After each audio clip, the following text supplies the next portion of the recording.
देख रहे हैं सिटी इंडिया न्यूज चैनल हक की आवाज। हिंदुस्तानी फिल्मों के मज़ाहिया अदाकार सैयद इश्तियाक अहमद जाफरी उर्फ जगदीप अब इस दुनिया में नहीं रहे। इनकी अचानक मौत पर हिंदी फिल्मी दुनिया ही नहीं, इनके चाहने वाले भी गमज़दा हैं। जगदीप अपने असल नाम सैयद इश्तियाक अहमद जाफरी से कम और 1975 की कामयाब तरीन फिल्म शोले में इनका अदा करदा किरदार सुरमा भोपाली के नाम से ज़्यादा जाने जाते थे। उनके इंतकाल बुध की शब 81 साल की उम्र में मुंबई में हुआ है। जगदीप के करीबी दोस्त और बॉलीवुड प्रोड्यूसर महमूद अली के मुताबिक बज़ाहिर ज़ईफ़ी के अलावा जगदीप को कोई मर्ज़ लाहक नहीं था, ताहम ज़ायदुल उम्री की वजह से उन्हें सेहत के छोटे मोटे मसाइल ज़रूर दरपेश रहते थे। जगदीप एक्टर जावेद जाफरी और फिल्मसाज नवीद जाफरी के वालिद हैं।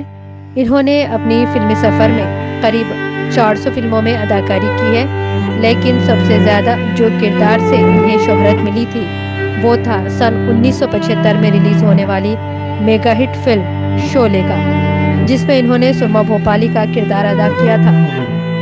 इस किरदार को शायकीन ने इतना पसंद किया कि लोग इन्हें सुरमा भोपाली से ही मुखातिब करने लगे थे।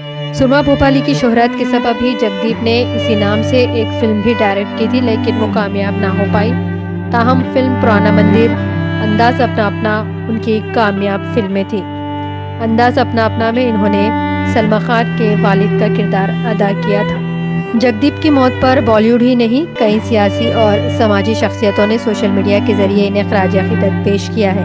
दिल्ली के सीएम अरविंद केजरीवाल, अनिल कपूर, जिन्होंने जगदीप के साथ कई फिल्मों में काम किया था, इतराफ़ करते हुए इन्हें ज़बरदस्त खराज अकीदत पेश किया है। इन फनकारों में जॉनी लीवर, अजय देवगन, आफ्ताब शिवदासानी, रितेश देशमुख, रणदीप हुड्डा, अरशद वारसी, अनुपम खेर, रणवीर सिंह, फराह खान, फरहान अख्तर, शिल्पा शेट्टी और जावेद अख्तर शामिल हैं। दोस्तों, अगर आपको हमारी न्यूज़ और एंटरटेनमेंट तमाम प्रोग्राम पसंद आते हैं तो फिर लाइक करें, शेयर करें और सब्सक्राइब करें। और हाँ, बेल आइकॉन दबाना ना भूलें ताकि आप हमारी हर न्यूज़ और हर एंटरटेनमेंट प्रोग्राम से अपडेट रहें। देखते रहिए सिटी इंडिया न्यूज़, हक की आवाज़।